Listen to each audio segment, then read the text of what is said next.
Hello all. Wait, hold on. We'll get this right. Nope, we're still not gonna get it right. There it is. There we Hello. go. Hey. I'm your host, Bill Dean. I'm of course here with this is Hockey Tap Podcast. I'm your host, Bill Dean. I'm of course here with my two co-hosts, Schwim and Shorts Guy. You can find us on Twitter.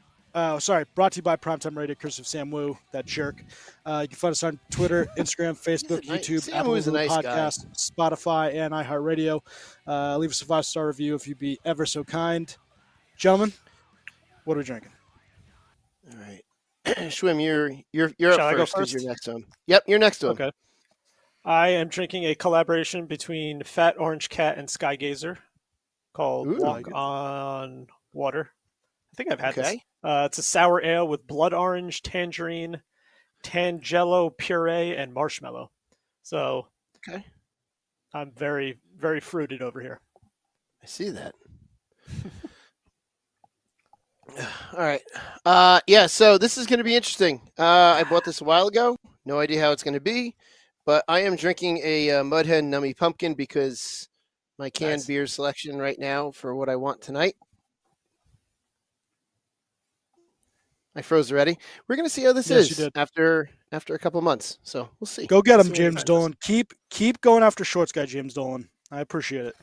Just really make him, I didn't say anything after the loss. No. I hear the shit. I said I was quiet after the loss. I talked all the way up to the loss. I blame the President's Trophy. I hope James Dolan makes it his personal endeavor to just really sabotage Shorts Guy's internet for as long as he's on Optimum. But James Dolan is your favorite owner. Yeah. I'm trying to think of who my favorite owner in sports would be. And I guess it's the Steinbrenners, even though it's Hal. Like, Hank, obviously old man Steinbrenner, George, was the best. Hal's okay, right? He spends when he needs to, but pretty much he hasn't been his father and dictated wins and stuff. But Woody Johnson's god-awful. Everyone knows how I feel about James Dolan. I wish he would sell the team. And I was really hoping all those allegations, you don't want allegations to be true, obviously, because that means that he abused someone. But I just wanted, him to just not have the team anymore. And it made you wanted my to life find so a way much out. easier. You wanted a way out. Yeah. And unfortunately, sometimes you take whatever really you can get in order to get somebody off and away from you. But that would have obviously, sucked. But and then I don't really care about basketball, but even so, it's James Dolan. If it was the Knicks. Yeah. I have a decent owner and then two just shitheads.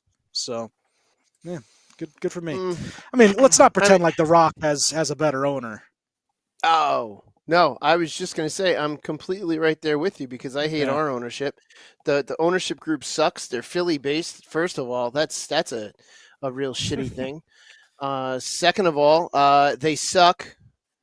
So that, that's not good. And I would prefer them to not be our owners because they're way too analytical and there's, they just seem to be really terrible people. So I don't like them. I'm not a fan. I like our owner because our owners before our owner were pretty terrible. They had that whole Hollywood production agency group that owned the team for that brief period. I mean, the Saw movies. The team was god awful during that time.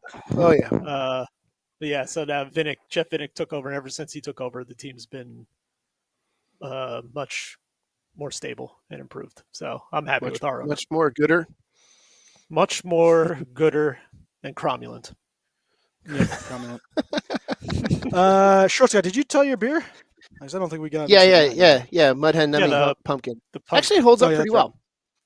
I got scapism because of my dear Shorts Guy. I mean, my dear Schwim, who got this for me. But obviously, it's stuff I wanted to do to myself after the Rangers lost on Saturday. So, pour honey great on yourself, art, nightmare. Bake in the sun. Honey on myself, and then just bake in the sun, and have maggots and everything else just eat your bones.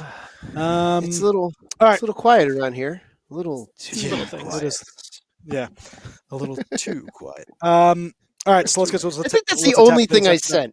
I think that's the only mean thing I said. You're mean. I love you, Billy Dean. But I just realized I did pick a 17% pint. Nice. Oh man, let's wait on the complaint corner until the end of the show. Woo! This one, Dean's going for it. I like it, Dean. in this can. I like it. Hells yeah, guy. Dean's Dean's going for the complaint corner. I'm just gonna get my pipe right here and let Dean go to the complaint corner. No, let's go to the tap for today's episode. Here's a weekly snapshot. So obviously, as you can see, Rats versus McDavids. You have the Florida Panthers versus the Edmonton Oilers. Stanley Cup final. It starts on the 8th, which is Saturday. It is going to be an awesome matchup. Cynthia's due date. Cynthia's due date, That's which Schwim, might never watch hockey. Obviously, I hope Cynthia pops earlier. So Schwim. Actually, Schwim, you should put it on in the delivery room. If that's what I told her. I told her before. Ask the before doctors. this even started. Before the playoffs even started, if Tampa makes a run and they go into June, like around our due date, I'm absolutely having Tampa on. In the delivery room. Yeah, and she, of course, made a stink. I was wondering if you. I mean, it was reasonable. We've seen you skip things for Tampa games before. If it's a final, would you? I'd be curious. Yeah, I'll be there. I'll be there after the game. If I had gotten you tickets, Tampa was the home team. I got you tickets to Tampa, round trip flights, hotel room. You got a ticket to the game. Would you miss the birth of your firstborn child? Of course not. What am I, a psychopath? Right. There's no way. I just wanted to, some people. Now, there was, what was it? Just the golfer, right? The golfer. If it was the second child, just asked about that. Then second child. Yeah, I agree with that. Second child, they're not as important. Yeah, you've done it. You've seen and done it all before. The first child, though, you gotta be there for that one. Yeah, no, you gotta. I guess you have to kind of be there to support. I completely understand. So Dean, let's throw that back on you. Let's say it was Eric's, even though Eric was born in November. Let's say it was Eric's due date, and the Rangers were, I don't know, Game 6 of the Stanley Cup Finals, chance to win it at MSG. Would you go to the game? It would be Game 7 because they would have been home team. But I'd be there in a heartbeat. In a heartbeat. Beth, I would have been like, I love you, dear. I'll see you in 3 hours. Yeah, well, you don't have to go far as going to another state. Yeah. So I might even. That's true. A little bit of advantage. I might even transfer her to a hospital in New York just for closer, and I could just kind of walk to the game and walk back. Smart. I think thoughts. Yes. Yeah. Yes. Beth would really go. You know for how that. fast I'd be dead. Yep. I could just hear her. I could just hear her. I can hear Beth's voice saying, "Bill, I don't think so." Yeah. You know how fast I would be on Shorts Guy's couch. Shorts Guy's couch. You might not be living. You might be as dead as I am. He'd go. His new name would be Homer Thompson. Homer Thompson of Terror Lake. Of Terror Lake. When I step on your foot, you say yes. Hello, Mr. Thompson. All right. So obviously, you had both teams, the home teams, losing in Game 6, 4-2 in both series. You had Panthers overtaking the Rangers, and then you had Edmonton Oilers, which was probably the bigger upset of the two, beating the Dallas Stars, who we all had as in the fashion of what they did yesterday. Yeah. So I had Dallas beating New York Rangers. So I had in my original beginning of the series predictions, I had Dallas beating the Rangers. Both of my picks are gone. Steven had Carolina over Colorado. Schwim had Toronto over Dallas, and Shorts Guy had New Jersey over Edmonton. So Shorts Guy actually had one of the finals. Now his other team didn't even make the playoffs, which I think is like a triple negative. But yeah, pretty. Yeah, no one saw this matchup coming. I'm actually kind of surprised none of us picked Florida, seeing how good they were in that.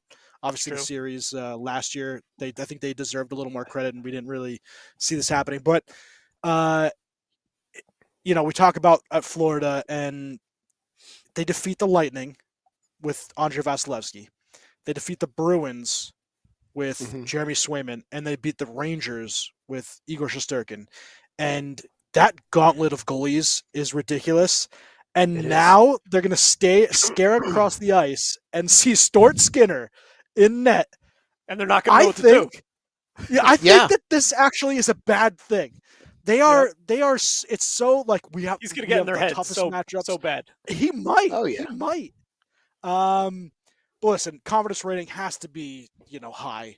They have a goal. The better goalie in the series, Sergei Bobrovsky, was awesome in the last series. The only reason Sergei Bobrovsky is not brought up more over what he's done in the playoffs is because he faced 3 better goaltenders in the last 3 series, including one where, and it's not going to happen, but Igor Shesterkin, his name could still be in the Conn Smythe voting because of what he did in the first 3 series.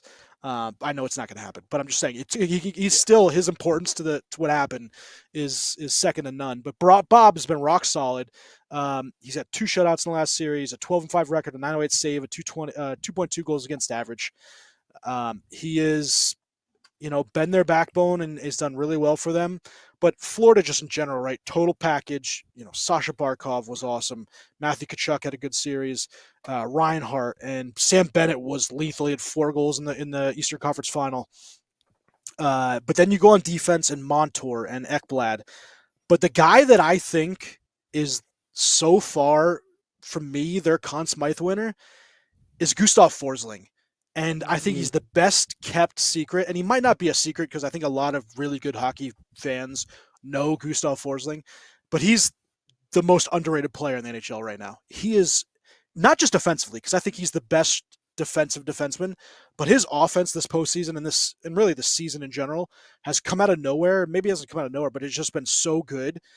I think he's the Conn Smythe favorite for the Florida Panthers. And I'll let you guys talk about Florida, and then we'll get into Edmonton in a minute.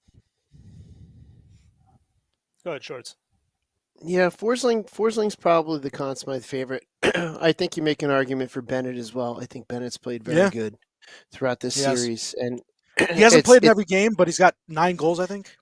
He's been effective the games he's been in, and I know this is going to be a pipe dream, but Florida's going to have to do something to make cap space for signing someone like Reinhart, and Bennett could be on the chopping block, and I would love for us to go after him. It's just a matter of does that possibility become a reality, which who knows if it is or not. But Bobrovsky's been really good. I think the goalie always is a bit in the running for the Conn Smythe. Yeah. So Bob would definitely be in it. And I wouldn't, but would I be shocked if the Panthers go on to win it and they give it to Tkachuk? I wouldn't be shocked at that either. No. Barkov, I think, would be first, but yeah. Barkov up there too. Really thank good. you. I forgot. Schmims? Shrim? Yes. Oh, sorry. Yeah, I agree. I'd say Forsling is now, I think, a lot of people are aware of him now. Now that they've been watching the playoffs on TNT and ABC and whatever or not, a lot of people are watching and who is this guy? So he's had kind of a coming out party, but we've known he's been pretty good now for a little bit. So, but now I think everybody's seeing fourth, it. Right? Fourth for a defenseman in points with 11 points in 17 games. Same thing with Bouchard on Edmonton. I think he's having a coming out too. A lot of people are realizing how good this guy is now too. So it's kind of like Bouchard and Forsling are having these unbelievable coming out parties for their teams. I saw one stat on Bouchard. He's the 3rd youngest defenseman in the playoffs to 25 points. The only guys that have beat him are one guy named Bobby Orr and another guy named Brian Leach. That is awesome. I heard that category. That was insane. Yeah. Oh, big time. But you talk about this Florida team, and we talk about the depth, but you talk about Bennett. He's been fantastic. But it goes even deeper. I mean, you've got. I don't like Kyle Okposo. I think he's not a very good player, but he had a very good series against the Rangers in the games that he was in. But when you have the ability to put Nick Cousins and Ryan Lomberg, who I thought actually had a really good series to start, when you put them on the bench in street clothes for Lorentz and for Okposo, the depth on this team is incredible, crazy good. Mm-hmm. And you have Tarasenko score the goal that ends up being the winner against the Rangers, and he hadn't scored in a few games. He hadn't done much. Yeah, to have they a were guy like talking that, about it. They were talking about it too, and then he goes and scores. It was like after I'm talking about it. He's a UFA. Yeah, he is a UFA. But you need the guys like that to be, to win it for you for the team. And we'll talk about the Rangers. The Rangers had that same kind of thing happen with them, where they had the secondary guys scoring. The Laughs, the Barclay Goodrows, and all this stuff. You need those guys to score. And Florida's getting that, but they're also getting their big guns scoring. Barkov with 17 points in 17 games. Verhaeghe, 17 and 7. He's 9 goals. Matthew Tkachuk with 14 apples, and he's done really well. Their defense, Reinhart, 8 goals. Anton Lundell, who had a really good series against the Rangers. Very good third-line center. He might be one of the best third-line centers in the game right now. But they have guys that just keep coming and coming and coming. And they're going to be an absolute threat. Not absolute threat. They are a threat. They're in the Stanley Cup Finals, but they're the odds-on favorite to win the cup, and it's for good reason. They are that good. Yeah, they really are, and I think you're describing right there. Not only are they deep, but they're getting scoring spread out amongst a bunch of different players. Mm-hmm. Yeah. And it was really, I think, game 1 against you guys where I've watched Florida before, but I've never watched Florida as intently as I did for the series against you. And their forecheck, that was the first time I really saw how relentless their forecheck is.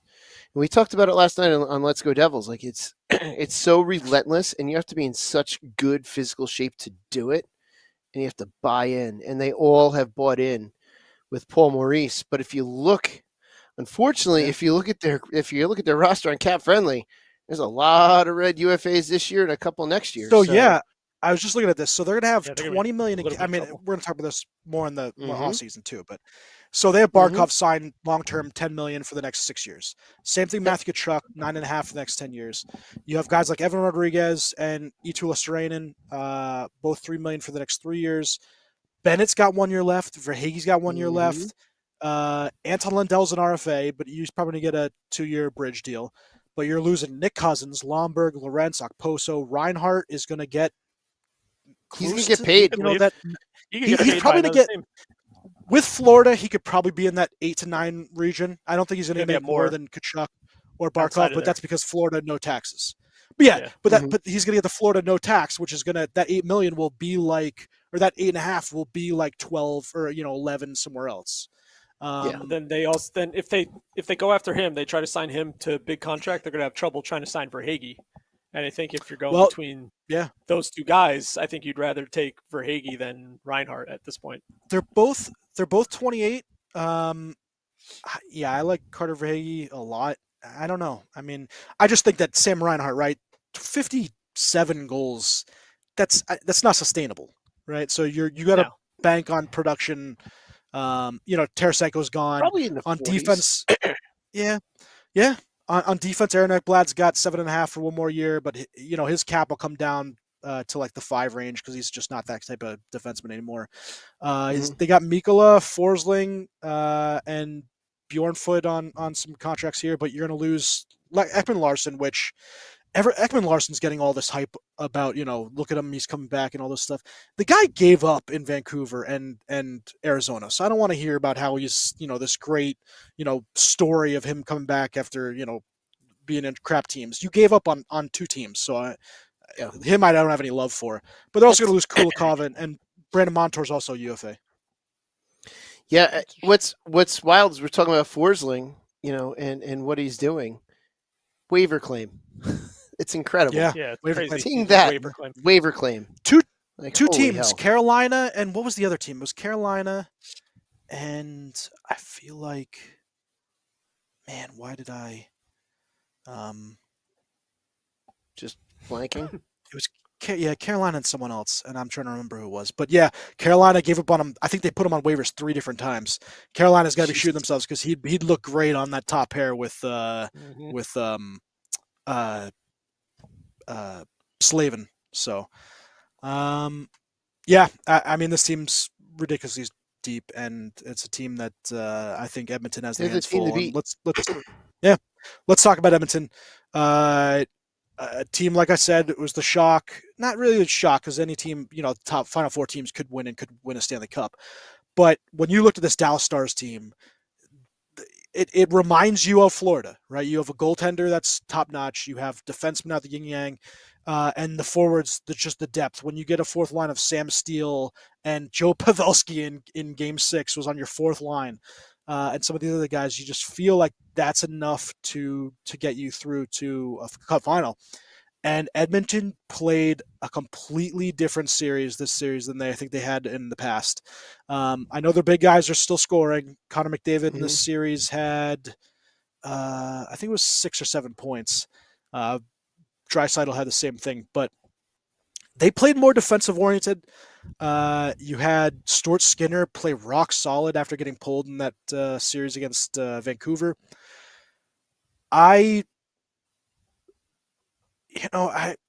We'll get our predictions in a little bit, but I think this team has the ability to beat the Florida Panthers, and they can do that in a couple different ways. Barkov in the last series, or the last 3 series, against it was against Pasta, Panarin, and the first series was who was the big gun in the first series? Who did they play in the first series? Florida. Tampa. Kucherov.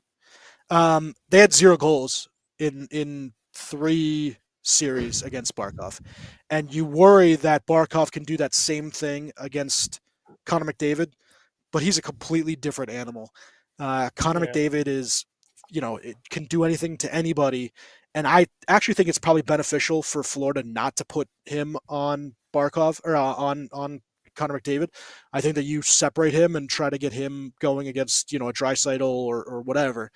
But when you think about Draisaitl and McDavid, these guys are howitzers. Hyman's had a great Stanley Cup playoff run. He has. I believe he's got, is he the leading? He's the leading goal scorer, and I just can't remember what I just had. I was looking at the stats too. 14 goals in 18 games, which is crazy. McDavid 31 points, Draisaitl 28, Bouchard 27, Nugent Hopkins 20. They're the top 4. Trocheck's tied it with number 4 with 20 as well. I'm going to predict Edmonton wins this series because I think that the big guns get it. But obviously, you could pick anyway, and really, there's no, right or wrong answer. I think in this series, between these two teams. But what is your guys' thoughts on Edmonton and what you see them doing in this series? Real quick, Forsling drafted by Vancouver, traded to Chicago. Vancouver, and then from there traded to Carolina. Anyway, Vancouver and Chicago. So, drafted by Vancouver, then immediately traded to Chicago for. Let's not even get into it. Anyway, Edmonton. I'm liking. I think it's gonna be a really good series because I didn't expect Edmonton to get this far. I didn't realize how good they really are. But I don't know, man. Florida just looks like a friggin' machine. I can't picture Florida losing a 7-game series because of how deep they are and how they have every aspect of the game covered. They have awesome goaltending. Their defense is awesome. Their special teams are good. Their top guns are producing. But I don't know. I didn't pick Edmonton over Dallas. I thought Dallas would be able to beat them in a 7-game series, and that didn't happen. Mm-hmm. So who knows? Anything's possible. But those 3 guys on Edmonton: McDavid, Draisaitl, Bouchard, and 4, I guess. Throw Hyman in there. Yeah, with Hyman, they're going to be tough to contain, man. I don't know. That's good. I think it's going to be a pretty damn good series. I don't think goaltending is going to be a factor here in this series. I think it's going to be I think it's going to go pretty back and forth. I think it could be pretty high scoring, even as well as Florida is defensively. Yeah. I think it's still going to be a pretty high scoring series, which will be good for the fans. It'll be good to watch. It'll be good hockey. But I'm still picking Florida. I think they're just too deep in every aspect right now. I think they're going to be a tough team to beat in a 7-game series. If it's one game, if it was the Super Bowl, like football does, you got one game on one day to beat somebody. Okay, but in a series like this, I can't see Florida losing in a 7-game series right now. So my pick is them. Okay. Short guy. This is going to be a tough one. I don't see it going any less than 6, minimum 6, Yeah. probably 7. And you got a lot of factors here at play. One, goaltending Florida has the advantage, As the edge. so it's which Stuart Skinner is going to show up for Edmonton, and Florida is going to pound them, and just come hard now. But at the flip side is Stuart Skinner does well when he gets shots, so that's a hard one to predict right there. I think the top 4, like you mentioned, Schwim, I think that they're going up a completely different type of animal than they've gone up against so far. And I think that they're not going to have as much time as they had against Dallas. They're going to have almost no time. Yes. But again, it's Connor McDavid is, he can do something from nothing. I was just trying to look at the head-to-head matchup for this season, but I couldn't find it. I think that you're also going to get some fireworks because, like Matthew Tkachuk, and I want to say, was it Sam Bennett or Reinhart that were also on Calgary? Yeah, Bennett. Yep. So there is. I think you're going to see a reigniting of the hatred of those two players by the Edmonton faithful, as this goes on. So that's going to be a factor here too. I still think that Florida wins, whether it's 6 or 7. I think that'll be up for debate, or that'll basically be the thing that I can't pick, but it's definitely gonna be Florida. I'll say Florida in 6. Fuck it, I'll just say Florida in 6. But I think it's gonna be a very tough series, and the X factor for Florida not doing it, I think, is them running out of steam with their type of play. Yeah. Because that's a hard type of hockey to play consistently for this long. I mean, we saw it happen a little bit in the finals last year. I know they were without Tkachuk, but they kind of ran out of gas against Vegas, and they kind of flopped. So I'm curious what they've done. What changes they've made to keep that stamina up. It's going to be a great series. It's going to be an interesting series. But I am going to say Florida in 6, but I wouldn't be shocked if Edmonton pulled it off in 6 or 7 as well. Yeah, I mean, I'll do Edmonton. Edmonton Oilers in 6. I think that they're going to get the win. But I was just looking. So, do you two think Florida won the both difference regular in season coaching? games? Florida won both. What was the scores? Yep. Was it blowouts? 5-1 and 5-3. Wow. Okay. It was early in the season, though. So that was both before games were early in the Edmonton. season. Yeah, they were horrible at Edmonton the beginning of the after season. that. Remember how bad they were in the beginning of the season? And then oh my gosh, they were terrible. So they had both games were in November, I think. Okay. Yeah, that's November, December. That wild run. Do you think there's a big time coaching advantage in here? You talk about 2 different coaches. Paul Maurice has not won a Stanley Cup before, but he's been in the Cup Finals a few times. On the other side, Chris Knobloch, who former Ranger assistant coach and AHL coach, gets his first chance, has really pushed the right buttons ever since he was started at the beginning of the season, or the middle of the season, really. You think there's a big coaching advantage? Do you think that matters this much at this time during the season? I don't know. I don't. I mean, you're going like Maurice versus Knobloch. It's Maurice has all the experience in the world in this situation, or in playoffs, and he's one of the all-time winningest coaches. And then you have Knobloch, who's kind of new to all this, but still, he's been around. I think at this point, coached.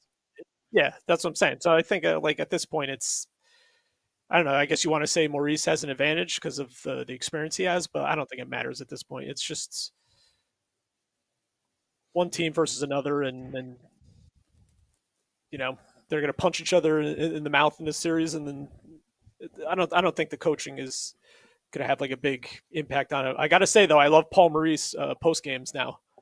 I love him. He's great. He's been great. He's great. He has hilarious things to say. It's pretty great. Yeah, and he said some really nice things about the Rangers at the end, and we get a little later. But saying that Shesterkin, it's the best play that he's seen since Jose Theodore in the 2002 playoffs, which it was a great postseason. Shesterkin did all he could do. Everybody in front of him. We'll talk about it in a second. Knoblauch would be the first coach since Dan Bylsma in 2009 to win the title in his first year behind the NHL bench. So we'll see what happens for Edmonton Oilers. Listen, it's going to be a good series. Two teams that are well deserving. I don't know if I want Edmonton. I think if Edmonton wins, Connor McDavid stays there for good. But if they lose, and Edmonton next year flames out earlier in the playoffs, I think he's gone, which I don't know what I want more. Do I want Edmonton not to have Connor McDavid, which I don't think they deserve him, but do I want that, or do we root for him to win and just kind of end Canada's curse? And obviously for all the Canadians. Sorry, guy. They also have the Corey Perry effect working. That they do. He's against them. The last 3 Stanley Cups he's been to, that team has lost. Tampa, Dallas, and Montreal. Corey Perry, and I wrote this down. To 5 now. Yeah, becomes the first player in NHL history to play in a Stanley Cup final with 5 different franchises. Yep. That's bonkers. That's crazy. Obviously, wins with the Ducks. Only one with Anaheim. Yeah, wins with the Ducks. He goes to the Canadians, and they had that miraculous, run in the bubble. Bubble. Yep. You have the Dallas Stars, where he goes and he loses. You have Tampa, which I'm sorry, and then now Edmonton. Third year. Yep. It's craziness that he's able to do what he's doing, and picking the right teams that's got to be an art. And let's not forget, he started this season with Chicago. Yeah. He started this season on the worst team in the league. It's really because he was second worst, I guess. And it's really just because he wanted a piece of Connor Bedard's mom that he was able to get out of there. So, he's gonna send her a nice no one knows what happened. He should send her a nice gift basket. Pull the old Derek Jeter.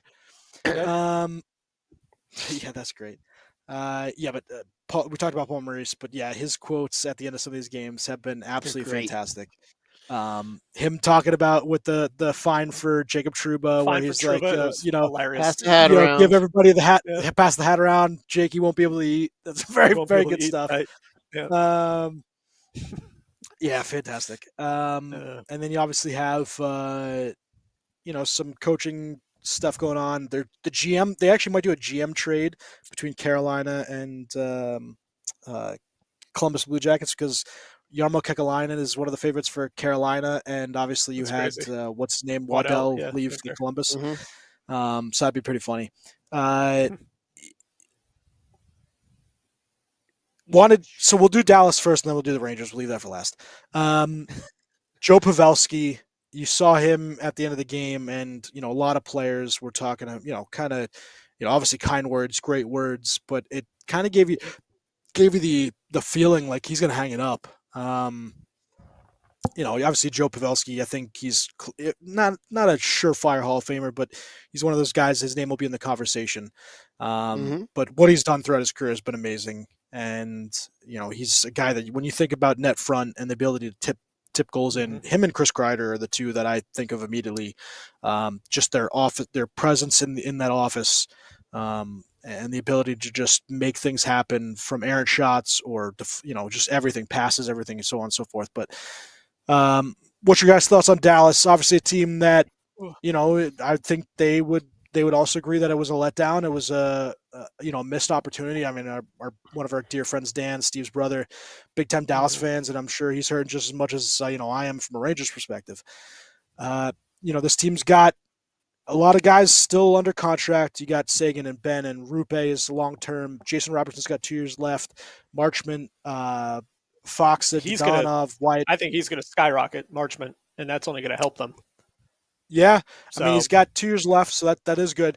But you're going very soon. Wyatt Johnston's got 1 year left. Logan Stankoven's got 2 years left.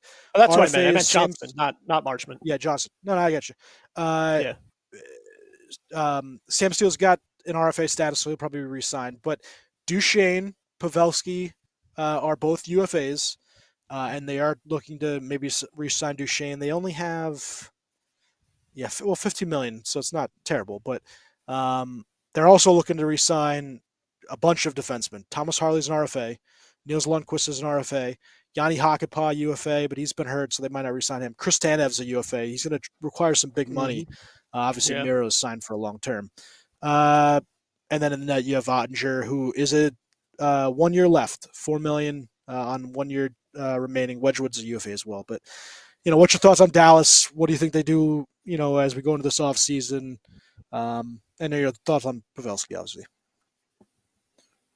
One of the greatest American players, Pavelski. If he makes that honor, I guess, maybe a USA Hockey Hall of Fame. He'll definitely be there. I think so. Maybe he comes back. Who knows? I mean, he's going to be 40. I think he turns 40 like next month or something. July 11th.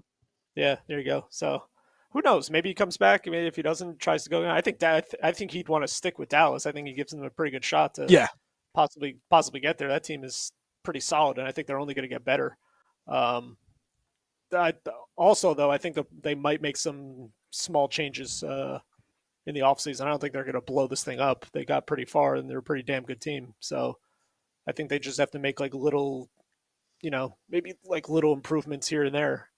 And then, Would you give Tanev the same contract that what's his name got from the other trade deadline acquisition that went to Las Vegas? Vancouver. Vegas. No. Hannafin. Would you give him Tanev that same kind of contract? Because I think that's what. What was Hannafin's numbers? Hannafin was. If you give me 2 seconds while you guys chit chat about it. I don't know if I would do that. I mean, I would like him on 7.3 for the next 6 years.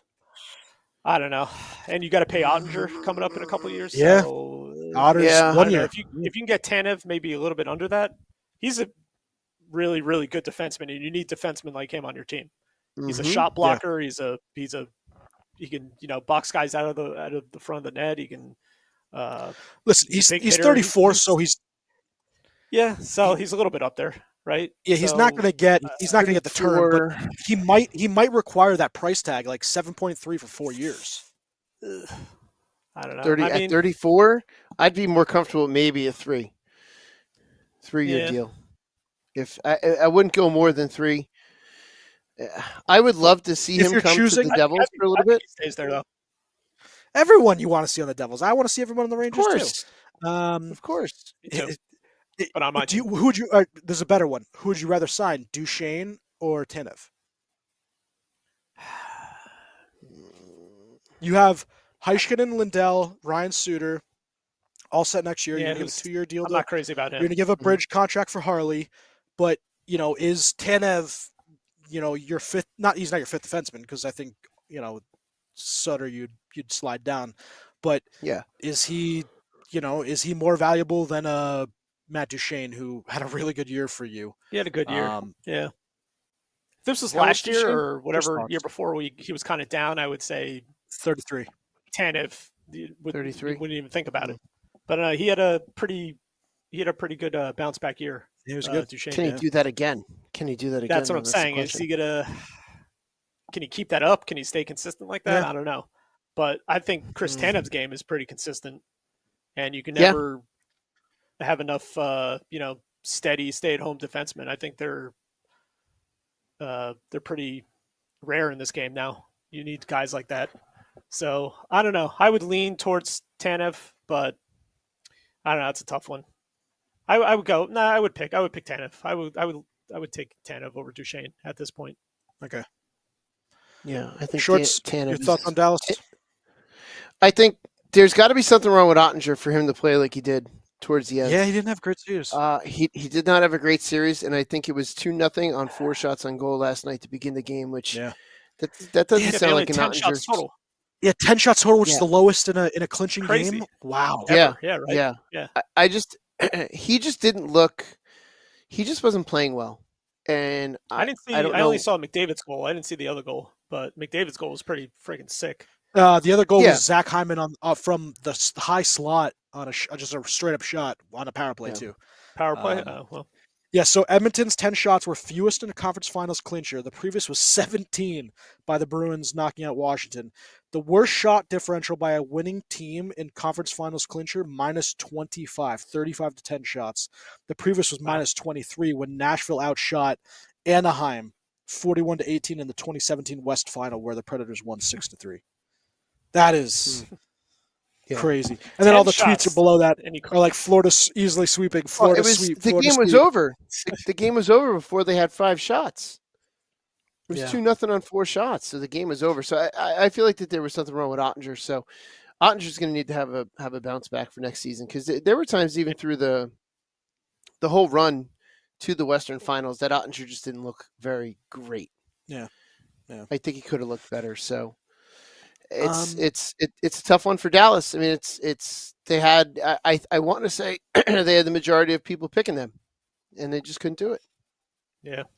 So I also saw that this Cup final between Oilers and Panthers is the furthest between 2 cities in the NHL history. Oh yeah. Now, some people are arguing that. Just saw that. Well, really some people are saying that they think that Vancouver Bruins is actually longer. But just by the stat, right? It's 2,500 miles between Florida, Sunrise, Florida, and Edmonton, Alberta. Vancouver and the Bruins was the second most at 2,499. Then you had Montreal, Kings, Rangers, Kings, Devils was the top 5. Wow. That's why a lot of these games I think are spaced out. There's like 2 and 3 days between that's each game because of the distance. Yeah.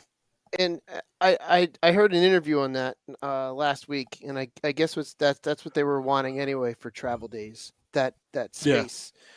So that's what they were trying to get to. Because of the craziness travel here, that they should just like in the series like this. Do you think they should just make it 2-3-2? No. They should do it.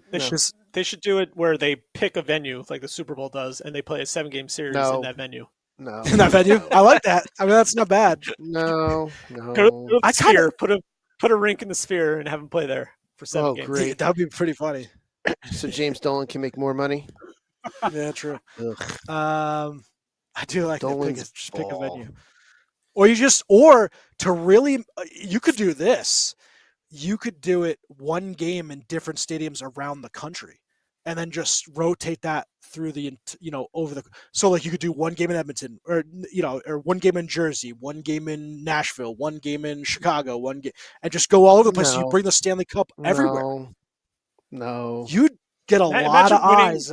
Imagine winning your Stanley Cup and you're in. You win it like Anaheim. You're the Florida Panthers and you win the Stanley Cup in friggin' Utah. Vegas. Or some shit. Yeah. Or no. And then game 7 is automatically in Vegas.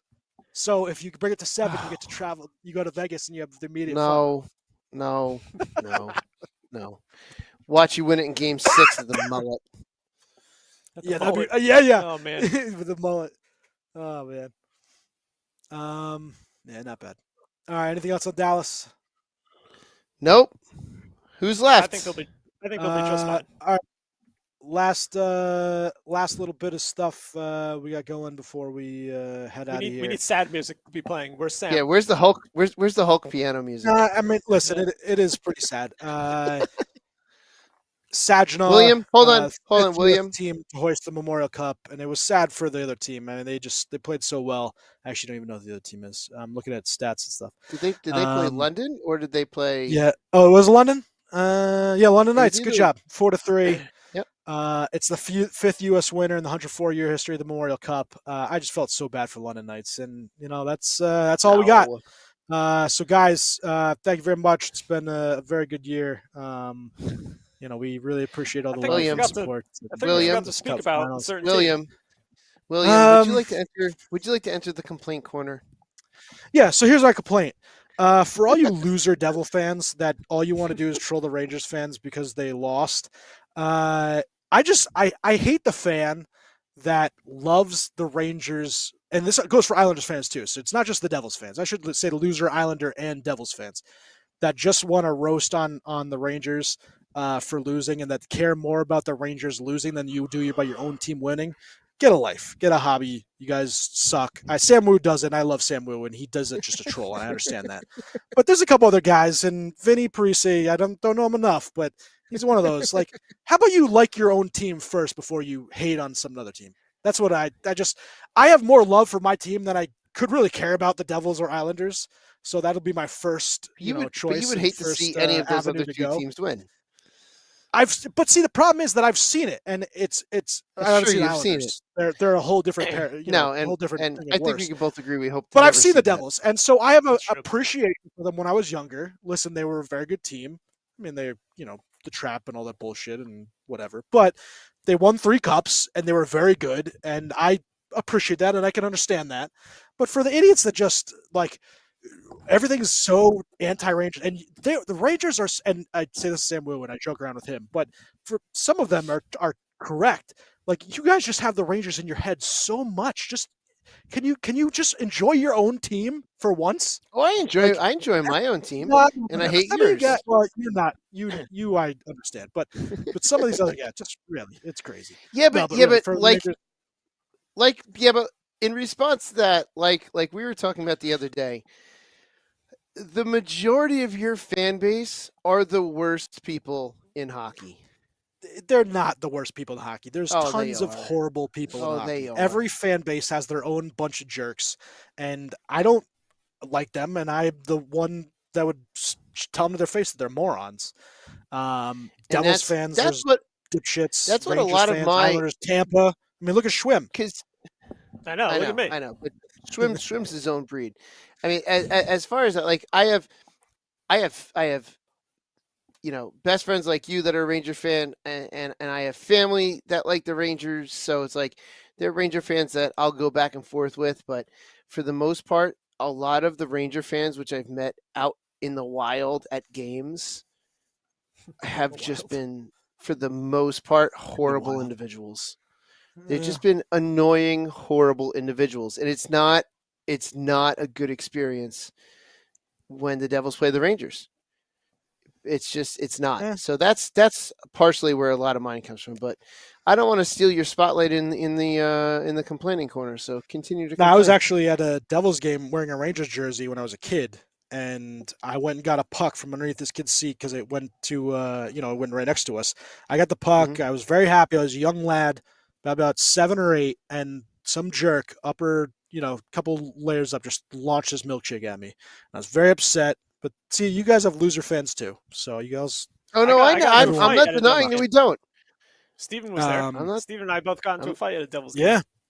I'm not denying that we don't have. And those are the fake fans. So those aren't the fans that really matter to anything. But all right, so really Rangers, right? So they're losing 4-2 to a very good team. First of all, Florida Panthers won the series. It's not they were just downright better in all aspects of the game. You would have lost without Chesney. Well, yeah, no, well, absolutely. Who wouldn't have? And Igor Shesterkin, I'll talk about him in a second, just otherworldly.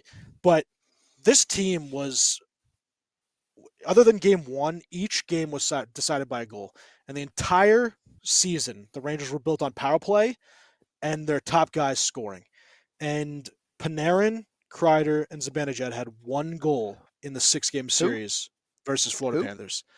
Panarin, Zibanejad, and Kreider. 1 goal between the 3 of them. So the big thing is with that, if they had gotten 3 goals, this is a completely different series and the Rangers could win. And you can win on the backs of good goaltending. Shorts guy knows it. And so does Schwim. You can win on a good goaltender. You don't necessarily have to have all the other pieces like Florida has and have no one has super teams. So that's really the infuriating part is they had, if their stars or their power play showed up 3 times, we could have won that series. And that's the Florida gives you those opportunities. You had guys like Alexis Lafreniere step up big time, Barclay Goodrow. There was a lot, and I should actually add Adam Fox to the list of guys that kind of didn't show up because he's had 2 now bad playoffs in a row. But their big guys didn't get it done, and their role players did what they needed to do. Not counting Jacob Trouba, who I hope gets fired into the sun and cut. But we'll talk about in the offseason. This team was a disappointment in this. He had 11 minor penalties in this playoffs. The next closest guy in all the NHL was 7. Like, you can't have that from your so-called top 4 defenseman captain. And yeah, that goal that Bennett scores, he tries to take a hit and completely shanks Evan Rodriguez. Yeah. We talked about the elbow and all this other bullshit, but he's a liability on the ice. And I think they had a stat where he was on the ice for 8 of 9 straight goals against the Rangers from Florida.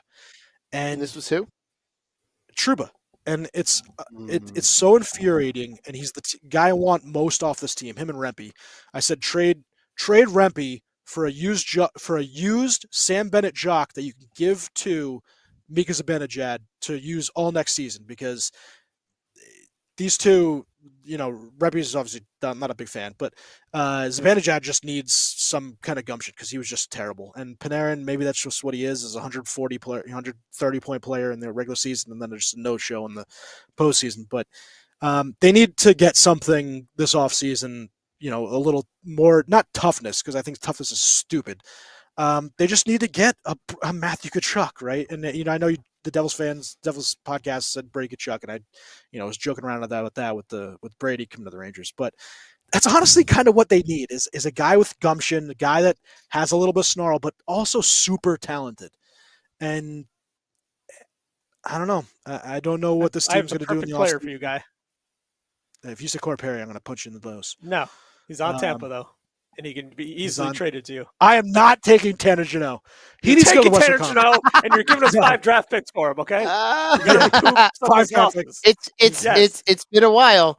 It's Tanner Jeannot for the next 2 years of first overall picks from the Rangers, first round picks, and laugh. Makes sense. I'll take Kakko for a 7th. Well, let's talk Kakko in a 7th. You just said that's actually for a 7th. No, that's not happening. All right, so those 2 players. Alexis Lafreniere was absolutely amazing for New York. He was very good. The rest of the team, 8 goals, 6 assists, 14 points. Complete. Of course, when you look at the Stars, right? Mika has 16 points in 16 games, which makes you think he's great, but he was a complete dud in Florida. And really, most of those points were against Washington and then a few against Carolina. Panarin with 15 points in 16 games, and then Kreider with 8 goals in 16 games. 3 of those was on that hat trick, natural hat trick he scored against Carolina to secure it in Game 6, but 12 points. Adam Fox, 8 assists, quiet, 16 games. It's disappointing. It's depressing. But so this team for the future, right? You have Panarin and also another. You guys are gonna laugh at me. I'm kind of hoping maybe McDavid, doesn't win the cup next year. That goes a little bad. 2 years he's a free agent, and in 2 years Artemi Panarin's a free agent. I mean, there's $12 million off the books right there. It just thoughts. Another Edmonton captain. You need that money to pay. Another Edmonton captain came to the Rangers at one point in his career, so could happen. Who knows? But seriously, Panarin, 2 more years left. Mika Zibanejad's got 6 at 8.5, and obviously the guy does good stuff in the regular season, but just the last 3 playoffs has not been good.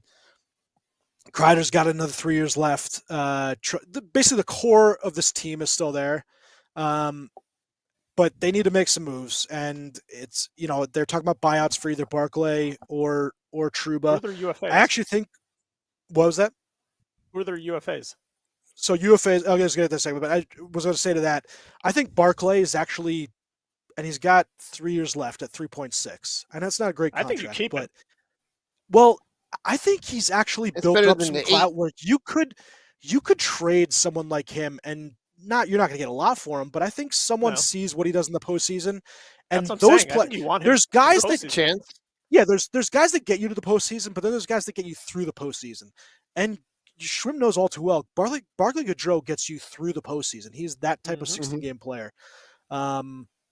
And yeah, Trouba, 2 years, $8 million per. I'm cutting his ass. I'm gonna do the buyout. It's $4 million this year, $4 million next year, and then $2 million for the following 2 years of dead cap space. With the cap going up, you might not laugh. Vincent Trocheck, he was the heart and soul of this playoff run. and I like him a lot. He's got good. grit. He's got determination. What he did with Igor at the end, he basically, was telling him like, this is not on you. Like, you did everything you could. We were the ones that let you down. And it wasn't Trocheck. Trocheck had 20 points. He's tied for 4th in the league in scoring. I think Igor would look really good in red and black. Oh yeah, I'm sure. There was another rumor. There was a rumor about him wanting upwards of $12 million per year, and everyone was all upset about that. If you look at what the cap goes up to, that's the same percentage as what Henrik Lundqvist got in his last contract, which was 13% of the cap, which isn't all that bad. Carey Price has made more than that. Roberto Luongo has made more than that. There's been a couple guys that have made more than that in their careers, percentage of the price. Yeah, Bob was up there for a little while too. But, Keandre Miller's got 1 year left. Zach Jones has 1 year left. Where was he Ryan in this Lindgren's series? He didn't have a good series. Zach either. Jones? No, Miller. So no. I feel like he was kind of invisible. He played well when he was with Schneider. When he was with Trouba, his numbers tanked. And obviously he's trying to pick up for dead weight. Ryan Lindgren's an RFA, and I don't know what to do with him. I think that it might be best to trade his rights or do something else. Braden Schneider, you definitely re-sign his 22-year-old. He looked awesome in the playoffs. I liked him a lot. You got to hold on to him, definitely. Gustafsson and Rowiedel are gone. The other guy was Kapokako. Johnny Quick? He's got a 1 year left. They re-signed him already. $1.2 million. All right. VC's got another year. Rempe, Will Cooley, Edstrom, all are 1 years. Rempe will be signed long-term, $5 million a year. Play 3 minutes a night, and that'll be his career. Buried down in Hartford. So UFAs are Roslovic, Wenberg, and Blake Wheeler. I think all those guys are gone. Maybe Blake Wheeler, if he wants to sign for another $800,000, he could maybe stay. Wenberg's going to make too much, and Roslovic was, to me, one of the worst players on the Rangers this postseason. He started out so good. The other guy, the other guy you talked about, Kapokako. And I just... TBL? Listen, he's... Yeah. Trade? You could get a second or third round pick for him, probably more end of second, early third. I don't think that's the way you go. I think you do a 2-year bridge deal. He's a second overall pick. He has not shown the offense that people wanted to, but that's fine. He's a very good defensive forward. You're going to sign him to a small deal, 2 years or whatever like that. He's going to completely underperform, and then boom, Tampa comes in and gets him for a 7th. Yeah, Tampa's got 2 7ths they can trade, or a 4th, 5th, or 6th. 2 7ths. You can have 2 7ths. We haven't fleeced you guys in a while. We need to refleece you. There needs to be a good fleecing. I appreciate that. But this is what I like. People love to show the Rangers record with Rempe in the lineup, and it's stupid. It's a stupid stat. It's really stupid. But the Kapokako record is actually even better. He's a productive top 9 player. He's very good defensively. He's not the goal scorer that everyone thought, but he did score 18 goals. So it's not like he underperforms in terms of, really vastly underperforms. And he puts up really good defensive numbers. People forget that Kreider, was a 20 to 25 goal scorer until his late 20s, until he got that 50 burger. And then everyone wants Frank Vetrano, who was a 20 goal scorer as well, up until age 29. And then he had the 2 good years. So, sometimes these guys take a long time, and he was a COVID guy and all this other stuff. Like, I want to give him more time, I think, but I can understand if the Rangers decide that, we'll get a second or a third for him but it's just, yeah. He's give me a second pick, right? Sure. Second, sure. Now we'll give you 7th. For 7th. Yeah. But yeah, that's pretty much it. Devils fans, F off. Can have Tanner Jeannot. You guys got anything else on this Cup Finals? I think I'm actually kind of excited to see it because it's like 2 teams that you don't normally see in the finals. So I think it's pretty cool. It's not like the same old teams that we're used to seeing. So I think it's pretty cool to see some. Well, it was cool that the final 4 teams all had not been Cup winners for 25 years. Or a Cup winner for a long time. So I think it's Dallas cool in 25 years. Yep. And it really is amazing how when you're, obviously the shock of your team lost, and I'm sure Dan feels the same way. But you have the day to just kind of be upset about it. But once you think about and you go, I have no emotions for the series, which is such a good thing to have. Like you don't have to worry about anything. You're not like flustered or it's just you can just watch hockey and appreciate it. Mm-hmm. Yes. Yeah. Because I don't enjoy watching hockey when my team is playing. No, we know you don't enjoy it. It's very, very, very evident. You might be the most. I don't have a good time. Person to watch. I do not have a good time watching it. Oh, man, that's funny. I love you, buddy. You're great. I love you guys. All right. I hate my team. Yeah, you do. I love my team, and I love watching my team, but I hate watching Billy Teen's team succeed. Yeah. Man, I'm like a third of the way through this 70%. It is rough. Oof. Hockey on Tap podcast after dark once you finish it. Yeah. Yeah, guy. Oh boy. I don't know. All right. You're gonna sleep good My tonight. beer. That's what I think. Yeah. This is actually a really good beer. I'll give it a 4. It's got, by the way, it's a stout honey, lactose, sorry, Steven, cold aged on Tahitian vanilla and Peruvian cacao. There you go. Cocoa, for short. Hey. I got, I'll go 4.0 also. Pretty good. Pretty tasty. Fat Lots of cat. orange and tangerine in it. Really not bad for being in my fridge since November. So whatever I give it normally, 4.25, whatever, good. I can't remember. Yeah. That was good. Really good. Shrim, take her on, bud. Two things. Pop punk never dies. Hell Wayne yeah. Meyer. And secondly, happy birthday to the mum. Short Sky's mom. Happy birthday. Yeah, happy birthday. Mom, happy birthday. Yeah, happy birthday to my mom. I saw her earlier. I dropped off her gift. She was like she was beside herself. She got presents all day long. She was just so happy. Nice. So happy birthday to my mom. Love you, Mom. And hopefully love my dad this too. time next week we do not see Schwim in this picture. It'll be Steven because Schwim will have a little girl. Very I pumped. might have a little surprise for everybody. Yeah, definitely not a Tampa this time fan next though. week. Don't do that to her. Don't do that to her. What am I gonna do? Make her a Ranger fan? She'll be miserable for the rest of her No, life. do be a front runner. Devils I'll fan. let her pick her team. I'll make You her should. watch a random game, and we'll see which one she shits her pants to. I've already told my son he's a Ranger fan but not a Jet fan, so it makes it easy. That's good. There you go. Save them some heartache. Smart son. 50% All right, misery. love you guys. Love you too. Love you. Later.